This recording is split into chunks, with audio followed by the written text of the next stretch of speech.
My name is Tim Martinez. Thank you for coming in and learning more about our Denver Gazelle program.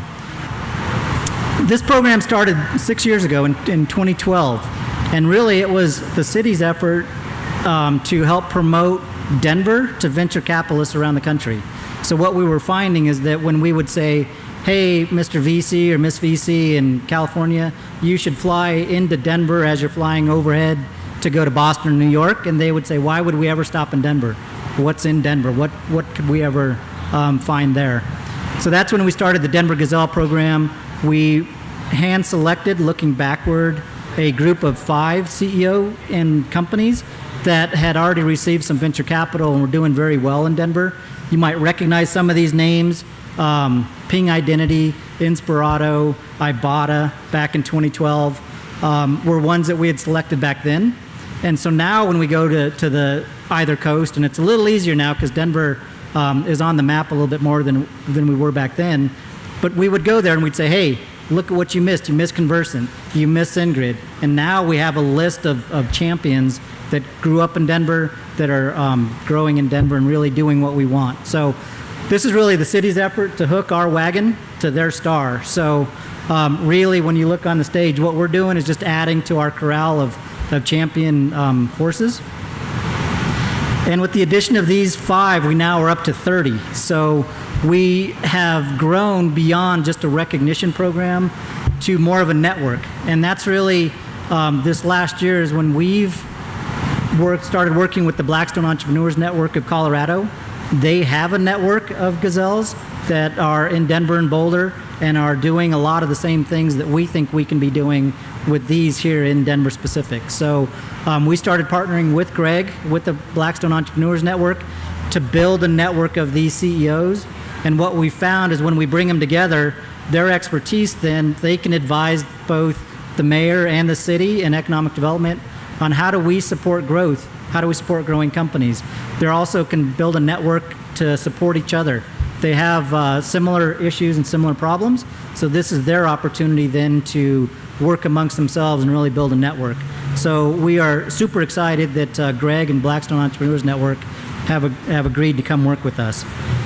Before I pass the mic on to Greg, I wanted to let you know that just as we did last year, we were able to speak with the mayor, and although he wasn't able to be here, he did officially sign a proclamation that I'm going to read off to you very quickly, and then we can get started with the panel, which is really the most important part. Whereas the Denver Gazelles are startup firms that are recognized by the Denver Office of Economic Development for their success and growth potential. Whereas the Denver Gazelles have collectively attracted more than $1.35 billion in capital investment since 2011 and are projected to create hundreds of new jobs in Denver over the next several years. And whereas the Denver Gazelles not only stimulate the economy and provide new employment opportunities for Denver residents, they are also committed to supporting and promoting Denver as an innovative capital of commerce. And whereas the Denver Gazelles continue to demonstrate their sustainability, innovation, and employee dedication towards the vision and goals to create new opportunities for success and inspiring entrepreneurship throughout Denver. Whereas Denver Gazelles have become a prestigious example of best in class here in Denver. Whereas the City and County of Denver is pleased to welcome the 2017 class of Denver Gazelles, CyberGRX, Evolve Vacation Rental Network, GoSpotCheck, PaySimple, and SyncHR. Now, therefore, I, not me, but Michael Hancock, Mayor of City and County of Denver, by virtue of the authority vested in me, do hereby officially proclaim September 27th, 2017, to be known as Denver Gazelles Day. So, congratulations to all 5 of our new Denver Gazelles.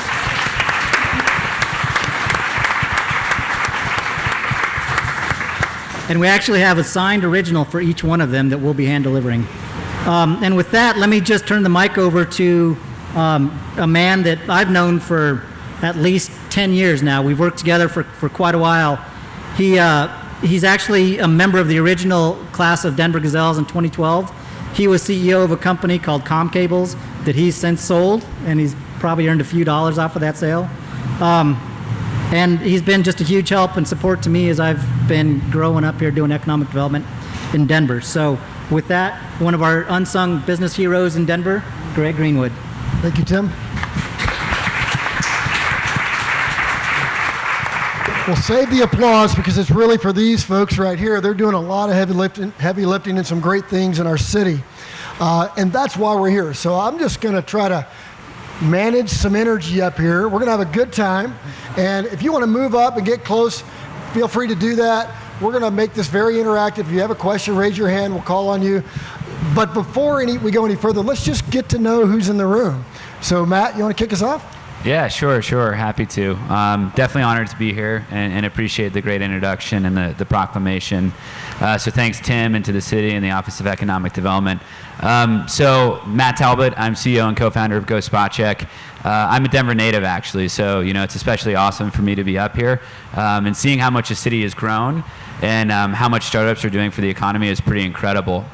We started the company in 2011, and we spent the first 3 months or so up in Techstars in Boulder, which was a great experience. But as soon as we finished the program, we knew we wanted to call Denver our home, and we were stoked to come down here. And seeing how much Startup Week has grown over this period of the past 6 years is truly incredible. So really happy to be here. GoSpotCheck, our organization, we're a mobile software as a service company. So we have software that's used by large field teams to basically manage their activities in the field and get insights around what they're working on. So we work with big companies like PepsiCo and AB InBev, Panera Bread, and it's really been an honor. We employ about 100 people here in Denver and certainly intend to continue to grow and make Denver a thriving hub for tech startups. Thanks, Matt. Pamela? Okay. Hi, everyone. I'm Pam Glick, the CEO of SyncHR. And we officially moved our headquarters here to Colorado in September of 2015, which was when we got our first Series A funding. I'd always been here. The company had been in Oakland, and it was always my vision to get us headquartered here, where I thought Denver would be an awesome place to build a company. So we're super excited about that. Definitely went through the pains of trying to figure out how to get a product to market. SyncHR is really, we had pretty ambitious pretty aggressive ambitions because basically what SyncHR is we are a cloud-based human capital management system that we target the mid-market for, and we're bringing a radically different and better human capital management solution to the marketplace. But we are competing with big dogs like ADP, Ceridian, Ultimate Software, even Workday. Some of those you've probably heard of, although you may not have heard of SyncHR. So super exciting for us to be here, figured out how to get to market and build our company here. And we're just shy of about 150 people now. A good portion of those are in Colorado, not all of us, but very honored and happy to be part of what we think is an awesome community. Thank you, Fred. Thanks, Greg. And once again, echoing thank you. It is an honor to be up here. Thanks to Tim and the mayor's office and Greg and everything you've done. So my name's Fred Knipe. I'm the founder and CEO of CyberGRX. We are a third-party cyber risk management platform. And what that really means is people spend a lot of time focusing on securing their own networks or their organization, but then they send confidential information or key data, et cetera, outside their borders. And how do they know that that's protected appropriately? A simple example is, Apple designs the iPhone, but Foxconn produces it. How does Apple know that that's not susceptible to being hacked there? And so we help people manage that risk outside their borders, or for companies that are coming in, like a direct feed of information, et cetera. It's a growing area right now. It's kind of one of the hotter areas in cybersecurity, which is fun, and we're kind of carving a whole new offering because nothing really existed before. So it's been an interesting approach there. In terms of Denver, we actually just moved here about a year ago. We did a long search around the country to what made sense, and decided, I can go through a variety of reasons as to why we thought this was going to be the place to build the business. And we came here with about 20 people, and we're now about 60. And so we're growing pretty aggressively, and hope to keep going on that front. Thanks, Hey, Fred. everybody. My name is David Sharpe, and I am not a founder of PaySimple, but our CEO, Eric, couldn't be here today, but incredibly honored to be represented as a Gazelle in our community. And it only took us 11 years to get here. The company's founded 11 years ago in December, and but our core mission has stayed the same, and it's to simplify the way that businesses bill and collect their payments and empower them with technology, to make their businesses run more efficiently. And our target market are small to medium-sized businesses. We have just under 100 employees. We'll do about $55 million in revenue this year, and but we're incredibly focused. And one of the things we can talk about a little bit later is, to have mission and vision is fantastic, but that without purpose is not very meaningful. And our meaningful purpose as an organization is really to help small businesses realize their greatest potential. And we help people realize potential in our company. They help businesses realize their potential. We feel like we're making an impact in the U.S. and in the local Denver community. And it's been a wonderful environment here. We've seen a lot of our employees leave PaySimple from kind of entry-level positions and go into team leadership and management other companies. And I'm sure over the years we'll probably share some employees, which will be fantastic. So we're building a great community. We're happy to be a part of it and make a difference in people's lives. Cool. I'm Brian Egan. I'm a co-founder and the CEO of Evolve Vacation Rental Network. Super excited to be here. Thank you, Greg. Thank you, Tim. On behalf of the 222 Evolve employees we have here in Denver, really the recognition is theirs. So I want to emphasize that we would not be here without our amazing team. Over half of those 222 people have been hired in calendar year 2017. So it's been an interesting ride the last 12 months. We are a technology-enabled services approach to vacation rental management, helping owners of second homes to make more rental income, to retain more flexibility and control, and to pay a much lower fee structure than they otherwise would. And we are, much like all of these companies, we're very mission and values driven, very heads down, have been doing this since 2011, and have largely been under the radar screen. So I think we're sort of the, this is a bit of a shock to the system for us, but we appreciate it, and we're happy to be here. Brian, you're no longer hiding. We all know you're here. You're in the press, and you're hiring that many people in 1 year. Thank you for that. It's amazing in Colorado, the companies that are being built here and how much success they're enjoying. It's not all easy getting where you guys have gotten, guys and gals have gotten. And there is a thread that I picked up on in each of what you shared, which is a rudder I think is true in our Denver DNA, our Colorado DNA, which is the human connection. And so you all have a product or service that is helping human life and helping one another. My guess is you might even be customers of each other's already or someday. But with that in mind, what's the real story, right? So we always hear in the press about the success, but let's get real. What's been the toughest stuff? Let's share what... We love the real story. There you go. Let's go for it, Brian. We've got I think we got a good one. We'll see. See who's got the ugliest one. So, for us, I think it starts with quitting jobs, sitting in a basement, doing so at an age that is probably past where some people were doing that with things like kids and families and everything else. Coming up with a concept, that was fairly straightforward. Coming up with some seed funding and getting it launched, fairly straightforward, but then starting to grow but not fast, and thinking to ourselves that we needed to grow fast and putting the pressure on ourselves to scale because that's what startups are supposed to do. And that led us towards a segment of our business which essentially meant that we were bringing on customers who were property managers rather than essentially offering an alternative to them. And why did we do that? We did that because we knew how to stand that business up, because it could scale faster, because one account suddenly had 100 units instead of 1 unit, right? These types of things. I'm sure there's analogs across the panel here.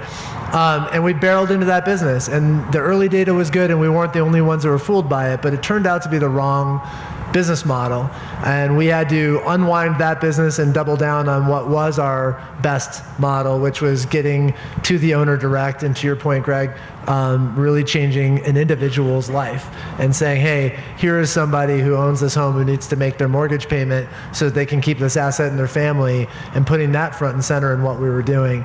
I could bore you all to tears with the 3 to 5 years of hard work it took to sort of get back off of that first path and get down the second path and get enough down the second path that, all of the good things could start to happen. But that process is the most valuable thing we've ever been through as a company. And the reason why, as a company and as a culture at our office, we're not stressed out about newfound notoriety or 100 new employees or a round of financing, because we know that process laid all the foundation that we can now build on. And you couldn't have convinced me of it at the time, but we're really thankful for having screwed things up a bit at the beginning. Thank you. Who would like to go next? I've screwed up so severely so many times that I feel like I'm highly qualified to answer this question. Very similar.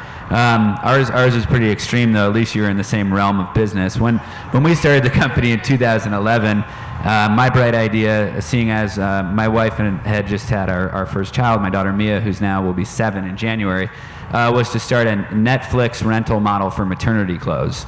So I wanted to build, it sounds like a great idea. It really does, but it didn't work at all, it turns out, and not even remotely close to working. And we had the same founding team. We actually got into Techstars with that idea.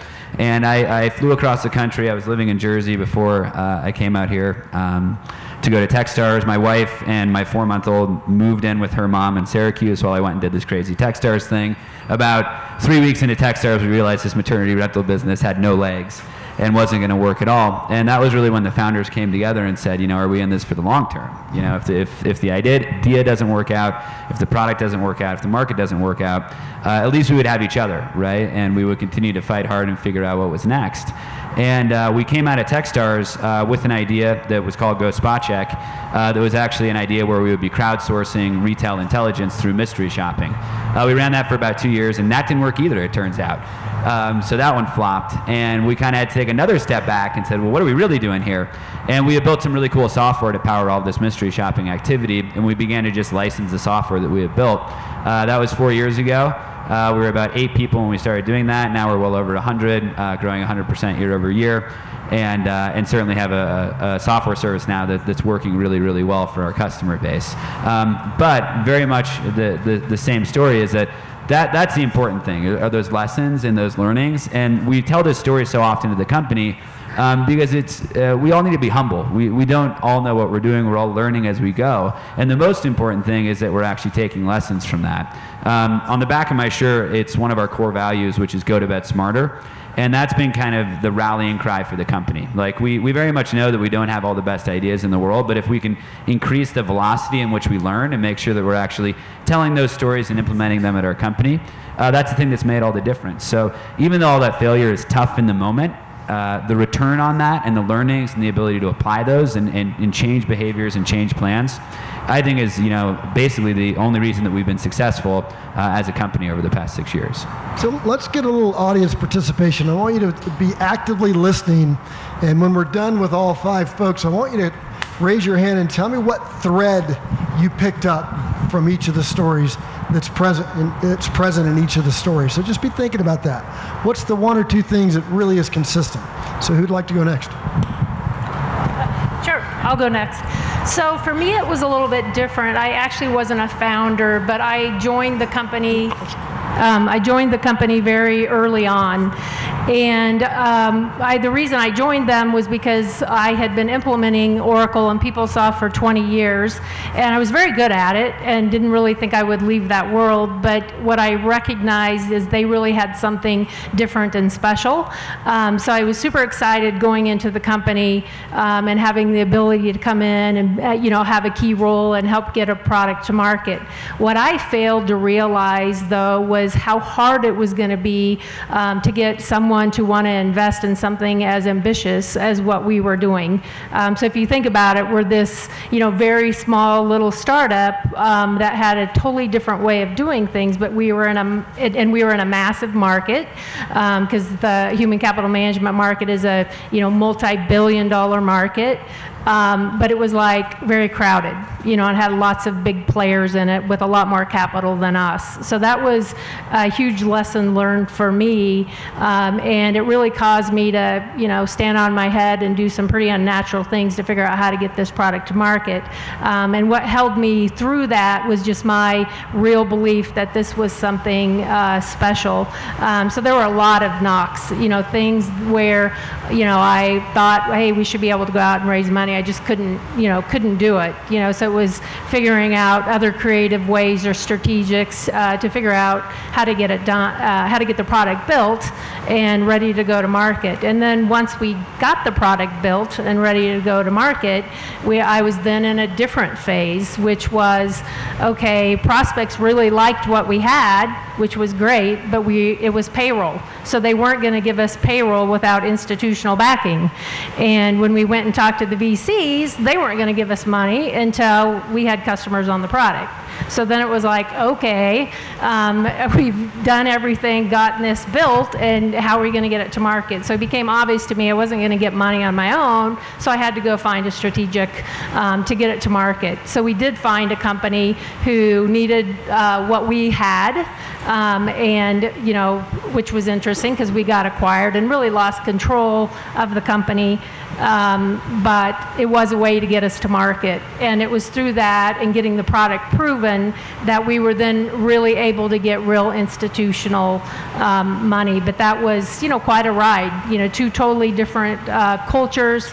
And, you know, the long and the short of it, all the excitement did come into SyncHR and what we were doing, and we were able to basically get rid of the legacy business, make it all about SyncHR going forward, bring in good investors to help us, you know, get strategic capital to really take it to the next phase. So it was a very wild ride and a very windy way to get to market, but we figured out how to get it done.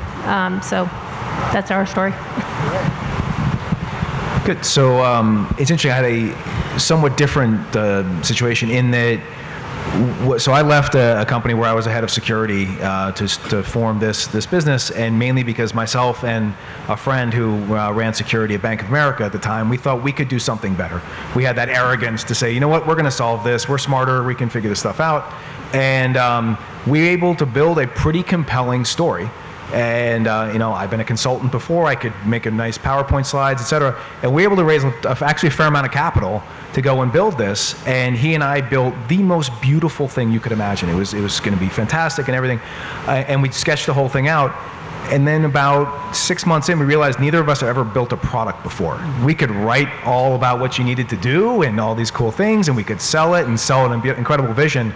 And, you know, we came back 6 months later to talk to some of the early customers, like, okay, well, show us a demo. I'm like, oh, no, we don't have anything yet. And then it was okay, that's not going to work out so well. And so it's an interesting to kind of be up or to start a company. One, you have to realize, you have to be arrogant as hell to think you can go do something better. But you also have to recognize what you don't know and be willing to embrace, okay, you know what, I actually have a real gap here and we need to, and so we brought in a product manager who was like, okay, you guys are buffoons, here's what we need to do, and kind of restructured what we were doing, and we've been able to bring something out and I've learned so much in the last year, kind of watching how that process unfolds that I never would even thought about.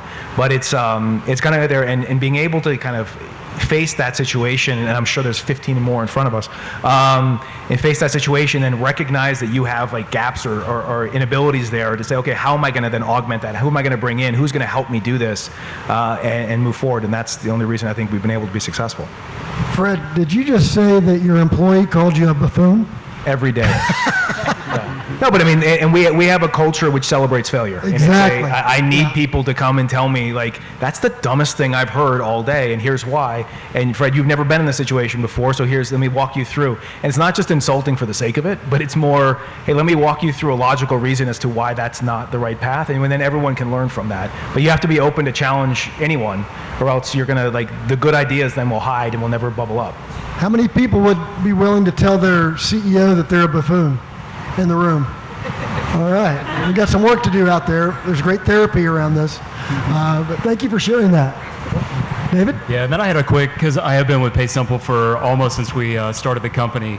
And one of our challenges early on, we knew we had a great value proposition. We were actually fairly early to market with a payment tool that actually thought more about the customer than the transaction. And so we had a CRM-based platform that allowed you to know your customers, have insights about your customer, and then interact with them with billing solutions, monthly recurring tuition, accept payments online through mobile, kind of an omni-channel experience of how you could conduct commerce with your clients. And early on, we were selling the product directly. And so the voice of the customer was never far from us. And we thought that the route to success was to go through large enterprise distribution channels. And so we figured out a way to white label our technology. We went out and we talked to some of the very large national brands that are in the financial services sector to where our product was relatively near field for what they were currently offering. The challenge was we put layers between ourselves and the people that were using our technology. And over the last several years, we've recognized that and kind of retooled how we go about things, a little bit similar to what you had described in your business. And now we have much more focus. We understand what the customers are looking for. We're building technologies very thoughtful for them. One of the things that we learned is that it's very difficult to build the full feature stack for clients, and that doing thoughtful, connected solution integrations is not only a pathway to market, but it's also a way to bring tools that those customers are already using into the ecosystem and create a stronger customer relationship. So for us, the early route to market decisions, we thought literally one of the companies ran a TV commercial during Saturday afternoon football games, and we all thought, staff the call center, the calls are going to come. And what we realized is that we were still a little bit early, and as the category rose with other companies doing similar things, that was incredibly helpful. But getting back closer to the customer where we could hear their voice has been incredibly important and has accelerated our growth in our technology. It's a big shift for us. Okay, before we go to the audience, I want you guys to be thinking about who you want to ask a question of amongst yourselves. So think about that. And no softballs. Let's get in there a little bit. Let's wrench in. Okay, audience, what threads did you pick up on? Yes.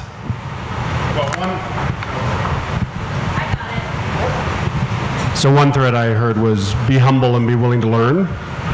And so my question in that thread is, what are some of the biggest challenges you've had with growing so quickly, and what did you learn from that?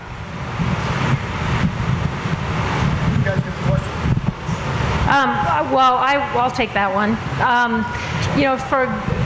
I think you always have to look out ahead of where you're going and recognize that as you're looking to grow, you're going to make some mistakes, and it's just trying to hold to your core value prop and what you need to do. So kind of the example for us is, we are bringing a very innovative product to market, and as we were growing really fast, bringing in the orders, as we were building out our team, we were actually throwing people into this that really weren't the right fit for the company. And it was because they came from traditional solutions where they were used to doing it in a certain way. And our whole value prop was around the fact that we'd fundamentally done this different. And you had to have a different way of thinking because we were doing things different than anybody else in the market. So those were some painful lessons for us to learn along the way, is to always make sure that you're staying true to what it is you're bringing to the market and how you think about scaling that, rather than just throwing a bunch of bodies at it. Yeah, just one thing to add on that is it's interesting. It's almost counterintuitive, but don't chase growth. It's actually maintain. Okay, what's the business model you're trying to run, and continue to use that model versus, oh wow, there's an opportunity over here. I mean, it's actually similar to where you were talking about your business, in that you don't want to say, oh, that's an easy dollar right there. Your board or your VC investor may say, oh, cool, that's revenue, but it's more, what are you trying to build? And the other, I would kind of along those same lines, is maintain focus. In our, once we started getting out there, people started talking, we had probably 20 different companies reach out to partner and say, oh, we want to integrate you this. And that could have used the whole company's resources to go focus on that, versus we need to build this out the right way before we're ready to go do all these great things. But there'll be time for that as we move forward. But it's don't get overwhelmed by all the opportunity out there. Maintain focus on what you're trying to do. Great. Fred just hit two of my favorite three for any startup, really. It's maintain focus, edit, stay in your lane, right? Do one thing really well. Two is don't chase growth. That was actually what we were doing, and we didn't even realize it, and we should have known better, but in retrospect, it's very clear. And we have to hold ourselves accountable to that. Understand that growth is the aggregation of lots of little wins. It's not ever one big thing that you're doing. So again, sort of corollary of focus. And the third is culture. If you have great people and you have a great culture, you can overcome any obstacle. Full stop. You can solve any problem. If you don't have those two things, it's almost impossible to succeed, because no matter how great the idea is, whether it's pardon me, us or Google or Facebook or whatever, you're gonna face a major sort of shot to the jaw at some point, and that's when your people and your culture are gonna be tested, and ultimately that's gonna determine your success. How about another thread from the audience? In the back, Kevin, yes. Do you have a mic? Yeah. Is it working? Yeah, okay, great. Thanks. So a common thread I heard from all of you is this overused term pivot. You all kind of pivoted from where you were initially going to a different place. And I understand that as you think about how you pivot, part of that's art and science. So I want to put the art side aside for a second. Tell me what scientific thing that you use to help you decide where you pivot. Yeah, I think that's a really, really great question. And I think oftentimes the challenge when starting a company, especially the early stages, is getting too focused on the art and ignoring the science, because the more I think you think about the business and the thing that you're setting out to do is just a series of assumptions, a series of hypotheses that can be tested and proven to be true or proven to be false, is the best way to think about it. The folks that I've seen that haven't been as successful, I think, get too attached and maybe aren't thinking enough about, okay, what can I prove to be right or wrong? I think tactically how you actually do that is you get good at documenting what the key assumptions are in any plan. And that could be at kind of an initiative level or at the broadest business level, and go, in order for this to be successful, what things need to be true? And then the goal, where all the answers lie, of course, are with the customers and in the market.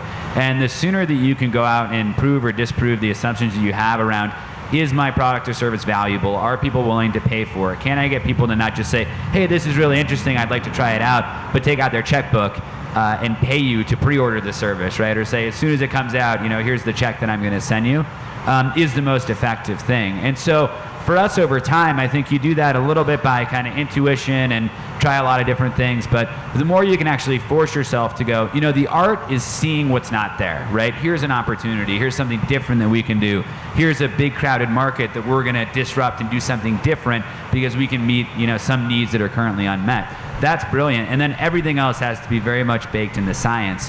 And the more you can develop, simple things like templates and shared documents you're using to actually list out all of these assumptions, and then a process for going and proving and disproving them, you can make a tremendous amount of movement very quickly.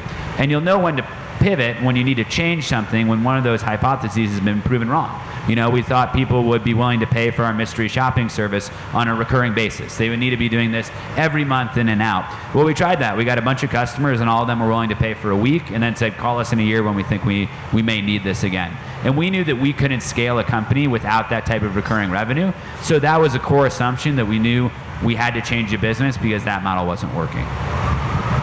And I think for PaySimple, in terms of science, two things really come to mind for me. One is we set up a really simple decision matrix. It just had on the y-axis, it had the impact being high at the top, low at the bottom. And then we had a linear axis that said probability of success. And things that had high impact with high probability of success, those were in the definitely do these column, the no-brainer column, or quadrant. And then the things that had high probability of success, but that were going to have zero impact on the company, we didn't do them. And even though there were a lot of great ideas circulating, when we used that 4-quadrant system, we were able to determine the no-brainers and the don't-dos, and then it left us with the evaluate items. And then the second that really comes to mind is having the discipline. We set up what we call executional frameworks. And so in terms of setting strategies, there's no lack of strategies and ideas and what would you call them, tasks that everybody lines up that they think is going to make everything really happen for the company. What we found is when we center those around the result that we're trying to achieve, we tie the strategy to those results, but then we measure the leading indicator. So we don't think about, I wonder if we can go get 100 new customers from this strategy. We think, what would be the leading indicators that we're on the pathway to get the 100 customers? And by measuring leading indicators, we're able to pivot faster and make a little bit more scientific decisions. But having that decision matrix kind of leads into it to where we get the right ideas on the table, and then ultimately having the executional discipline to spot those leading indicators has been very helpful. All right, back to the panel now. Who has a question for one of your fellow panelists? I got to ask one to Brian for sure, which is, so one of the things we've noticed over time is that the more you add people, right, the more challenges that come up. We have 100 people total. I can't quite wrap my head around hiring 100 people in less than 12 months. I would love to just know how you've managed the culture, how you've managed change throughout that period, because I think those are often where a lot of the interesting problems come up. And any lessons that you have for us, I think would be awesome. So, huge topic, whole other panel, awesome question. And, look, work in progress too, let's be honest, and several of them are here today. I don't want anyone for a minute to think that we're taking a victory lap or spiking the football here. We think we are, at a very pivotal time in the company's history, and that we need to get a lot of things right in the next 12 months and the next 24 months. That said, here's how we think about it. I think it comes down to, first of all, on culture, just being incredibly deliberate and intentional about how you're building culture. That's worked for us. It's something we've done from day one.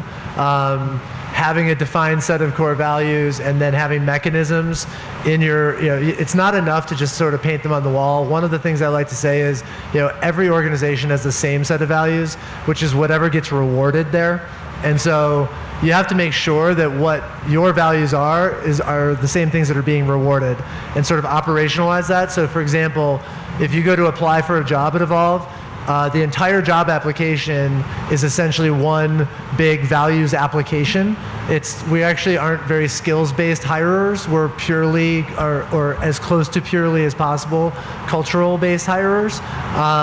Another example would be, recognition of an employee who features a certain value, that kind of stuff. The other dimension that I would mention is that I think it's really important in the act of being deliberate about culture that you give it room to grow. So one of the things we like to say is our job as founders of the company, my co-founder Adam Sherry and I, was to set the edges and to say, here's what we want this to be about, but ultimately what's colored in between the edges, which is 99% of it, is really for our employees to figure out with us, and largely for them to determine for themselves. And what that means is that, we had a hiring class of 20 people who started a couple weeks ago. And I said to them, look, you're now 10% of the company. You should change this place. If you don't, what we're asking you to do is come in and assimilate to a static culture, which is going to make you force yourself to sort of be something other than yourself and try and quack like our duck. And then that means we're starting to reward you for essentially your core asset is that you can act like us. That doesn't really work, right? So it sounds simple when I say it like that, but actually what I just described is a feedback loop that is omnipresent in corporate America right now. So trying to bust out of that and create room for essentially a common denominator, and yet a lot of room for individuals to be themselves and to bring their full self to work. That's terrific. I would call the new phraseology for what you just described, Brian, is regenerative, right? So for so long in America, we were an extractive culture, and then we moved to sustainability. And Kevin, we talked about this over wine Friday night. Maybe someone can develop a technology so we don't have to hear sirens so much. They don't take anything away from the emergency, but my goodness, they're loud. But you New Yorkers are used to that, right? And then sustainability, we're trying to stop the extraction to neutralize it. But the next step is what you just talked about. How are we giving life? How do we set up a culture where our teams think and decide on their own, and they bring their greatest gifts that way versus, like you said, conforming? Great question. Another question amongst the panelists? All right, I got one. It's David, right? Okay. David and I just met. So I've known the CEO of PaySimple, Eric Reamer, for quite some time, and he and I actually, in one of the first Denver Startup Weeks, when we were had no business hosting an event, talked about culture on a panel. And I know Eric is a gigantic culture freak and an amazing leader. I know you guys went through a huge deal a year ago? November. So not at all a year ago. Well, close. And you can give the context on the deal, but it was a big, it was a big financing and recapitalization of the company. I wanted to get your take on sort of how did you manage through that? How did it impact your employees? How did you communicate it to your customers? Those sorts of things can be really scary and intimidating, but they can also unlock a lot of value. Yeah, it's a great question, and culture is incredibly important to us. I wanted to comment on this topic. It's funny, we share a very common value, which is we're not trying to make all employees in the company be versions of ourselves and who we are. We want them to show up and bring the greatest version of themselves to the company, and it's actually written on the wall when you walk in, but it's got to be more than on the wall. The qualities that we're looking for are passion, authenticity, teamwork, happiness, and service, and bring the spirit of that to everything that you do. And so the challenge is when you bring in capital, especially to the employees, they want to know what it means. And unfortunately, the press release that initially went out said PaySimple's been acquired. And a lot of people said, well, wait a second, what does that mean for us? And right or wrong, employees are always looking for what's in it for me, how does this impact my day-to-day? Is there certainty in what we're going to do? Is our mission significantly changed? And anybody that knows Eric Reamer knows that it's very hard to contain Eric in a small platform or in a small environment. Our platform of helping small businesses directly, we did it through enterprise partnerships, as I mentioned earlier. There are alternative ways to doing it through partnerships, which is raise capital and grow inorganically. And I mentioned earlier, it's very hard to build the full stack of technology in specific verticals. So I think what Eric brought to the table by raising capital was our ability to help small businesses thrive even further, And so all the employees that already bought into that mission and they understood our purpose and they see the capital as actually fuel to help us take it to the next level and help more businesses and more verticals with the tools that they're looking for. And so from my perspective, it does come down to the leadership in the company, and I think you made the point, obviously, about it's up to every employee. Eric can't be in every conversation in every room, and especially as we grow inorganically and we go out and visit companies that we're acquiring, which we have made a few, and Eric could comment a little more in depth about that at the right time.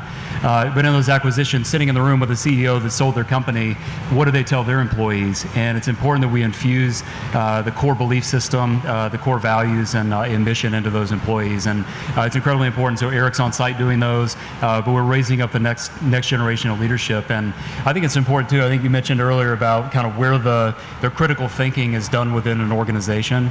And we focus very heavily on development of our up and coming employees.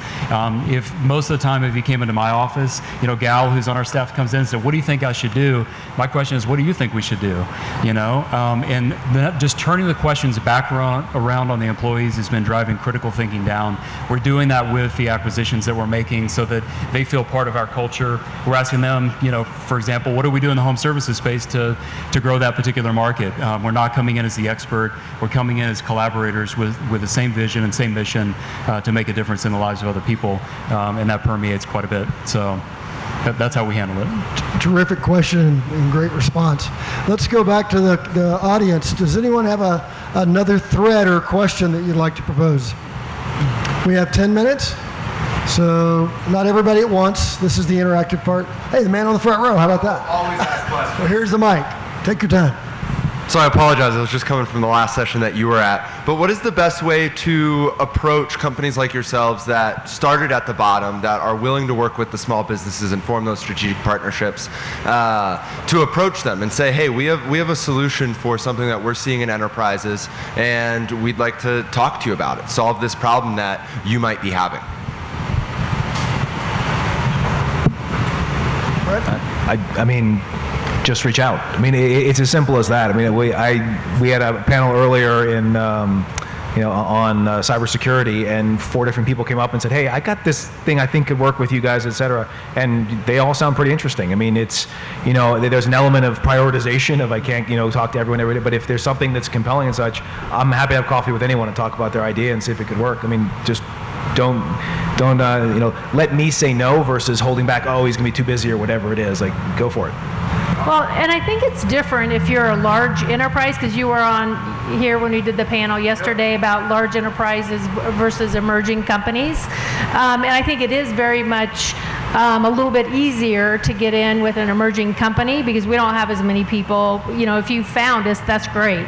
That's part of what we're trying to do is get our brand out there. So I do think it's different if you're an emerging company versus if you're a large enterprise company. But the other thing I would say too is networking. Usually you can find somebody who knows somebody, and making sure that you have a good value prop, succinct way to really help identify if it's something that you really think that they can help you with, because everybody's time is valuable. But one of the things I love about Colorado and the community here is just the networking that happens. All of us who are sitting here hadn't done everything that we've now done, and it's been reaching out to people who've been there and done it before us to help us as we're going through each of those stages and each of the challenges of our company. So, and I just think this was one of the reasons why I wanted to have the company here in Colorado, because I think that's very much the culture of our community, as wanting to, do business with companies who are also here in Colorado. Great input. Great question. Is something going on? Is somebody online? There must be something happening out there. That's like the fifth siren, right? One more question from the audience. Right over here, yes. You already got your mic. All right, the same thing that I picked from all of you was the market challenge. So my question is, are you still facing that same challenge, or something else? You did something else and you are not facing the marketing challenge? You guys get that? Yeah, so essentially we're still facing the same challenge, or have new challenges popped up to replace them. In our case, I think it's largely new challenges, and the story I led off with, I'll sort of end with this one because we don't have the answer yet. There's some people in the room whose job it is to solve this problem, actually. Which is, okay, now that we have become better known in our industry, we're now having potential customers who aren't the right customers for us wanting to use our service and wanting us to be something that we're not. And it was sort of when all the onus was on us to educate the market about what we were, and we could barely get people to return a phone call or pay attention to us. What ended up happening inevitably is that the people who needed us most acutely were the ones who were joining and becoming our customers. And that was great because what we were saying fit their needs, and we had sort of a good product market fit. Now we're sort of getting to this, we just cracked through this. I mean, I'm talking to you like the last 3 months of my life. It's like, suddenly, there are a lot of people going, well, I want that to work for me, but it doesn't work for me today. And so back to Fred's point about focus, it's a really interesting challenge for us to say, okay, are there important ways in which we need to iterate to make the market bigger and to expand product market fit, but are there also really important ways in which we need to hold the guardrails so that we stay convicted that the market that we're serving is going to be plenty big enough if we keep doing one thing really well? And that's a massive challenge for, I think, a lot of enterprises, and one that I'll, talk to me next year at Denver Startup Week, but we'll see. Yeah, well, I totally agree with that. If you don't have good focus, you'll, kill yourself. It's very, very important, and you'll see, hey, this is cool, I want to go after that. But if you spread yourself too thin, then you don't end up serving, anyone well, and that can definitely lead to failure. So couldn't emphasize more the focus on focus. Yeah, the only kind of counter to that, I would say, is you do have to appreciate and listen to the voice of the customer. I think you were mentioning, and you may have cracked the problem and have the new innovation, but now how do you specifically tailor it to understand what is their need? And that's the key thing, is understanding how are you actually touching upon their pain point or source of need. Not, hey, let me show you something really cool and it's going to be fun. And all. It's what are you struggling with today, and am I hitting it right with this solution? And I think I'm in the right ballpark, but I have to add this. So you do need to balance that evolution, but also not getting caught with trying to solve everything for everyone. And so it's a very difficult balance to find, and you can use empirical ways of trying to understand, okay, how many people are doing this, et cetera. But it is the way to get to the right one. Once we've kind of added a whole new functionality to our product, our market just shot up, and people are like, oh, this is what we need. Like, oh, now we we touched a nerve. Now we know what they're looking for. But that was not what we had in the beginning. Yeah, well, and I think that's somebody's comment earlier about staying close to your customer and really hearing what, their voice in the whole process. Because at the end of the day, you can have the coolest thing out there, but if it's not solving a problem and nobody cares about it, it doesn't really matter. And they need to pay for it. Yeah, they need to pay for it, willing to pay for it. And I was going to say just one thought, and it's kind of silly. Anybody that knows me, we use tons of analogies here and there. But one in particular, especially in our company, we do a lot of inbound search. We'll bring in thousands, literally 10,000 leads a month. And knowing who is our target persona is very difficult when you rake in that many leads. And we tend to sell to the people that came in the door. And one of the things we're having to do right now is really prioritize around those that deliver gross profit. And gross profit is defined, in my view, of those that we can help the most, because they're people utilizing our platform. And so we like to joke that we're fishermen and we pulled in this big net, and in the net you have fish that are clearly great tunas, they're perfect fits for the company. You have some that you're not sure about, and then you have this rubber tire in the middle. And in the past, I'd say 6 months ago, we said, do you think you can make the tire fish? And we would work really hard to make the tires into fish. So from my perspective, what can we find out leading indicators at the lead level, at the account level, in the first engagement with a prospect? Is this a fish or is it a tire? And be willing to cut that tire out of the mix. And can we actually widen the strings in the net to let the tires pass through? So from my perspective, it's just knowing the target persona that you're going after to support your corporate mission, and being willing to cut those and not try to make fish out of tires. That's been a big choice for us. If you're an aspiring entrepreneur in this crowd, listen to David. That's very smart. It actually answers your question earlier about sort of, okay, the art and the science. That's the science. It's unit economics, and it's not diluting yourself into thinking that you're, in our world, gross bookings is real revenue, or even net revenue is real revenue. I mean, it is, right? But that gross profit dollars need to ultimately pay for the business, and you have to look at everything through unit economics. And if you do that, that's the guidepost. That's the sort of the lens through which you can then understand whether you need to make that change and iterate to make the market bigger, or whether that's actually where startups go to die, where they do lots of things poorly. So in wrap, why don't we just share a little bit about yourself? What do you do when you're not working? Matt? So I've recently got into running. I just ran my first trail race a couple weeks ago, which was awesome. Very slow, but I finished it slow and steady.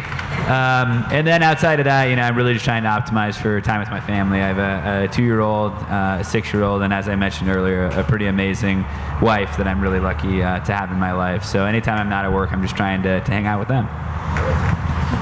For me, I had typically been a runner, and I enjoyed skiing. A year ago, I picked up biking just because it's a really cool thing to do here in Colorado. So I enjoy that. For me, I'm an empty nester, so I'm just trying to get out and enjoy things more now that my kids are all out on their own. It's a nice lead in there.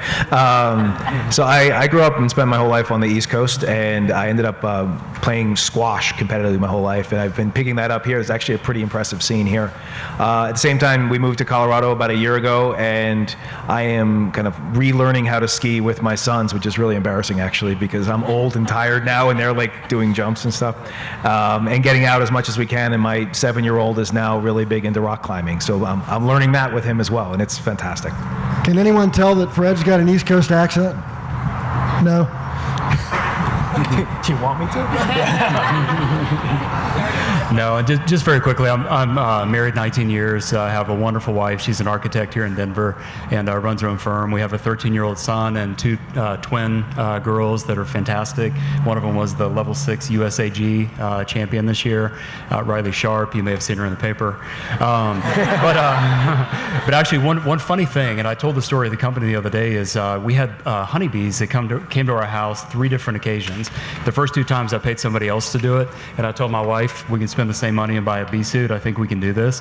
And so we ended up collecting all these honeybees. And it's really funny because I wasn't a beekeeper until I was. And now the president of Ball Aerospace lives 2 doors over, and he thinks I'm a fantastic beekeeper.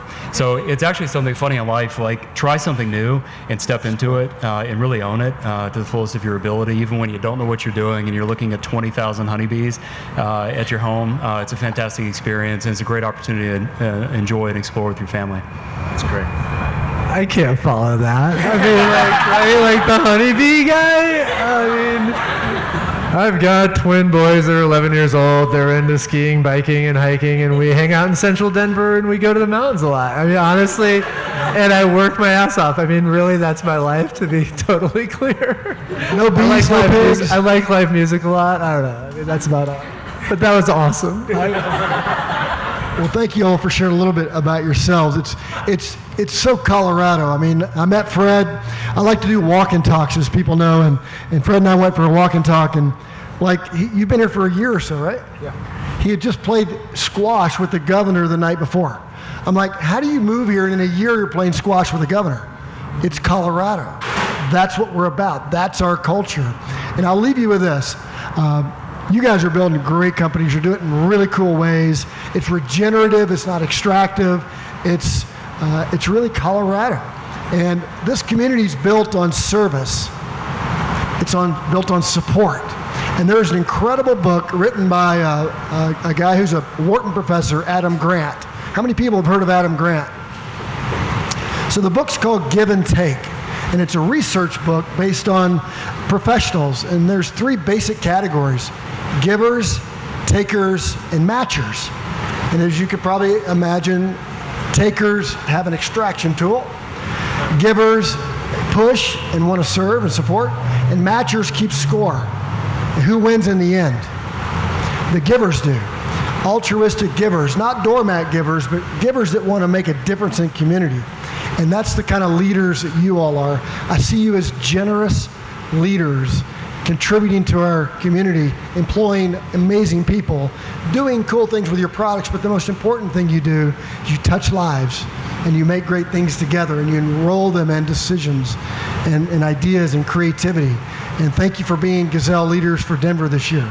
So how about a great round of applause for these 5 great companies?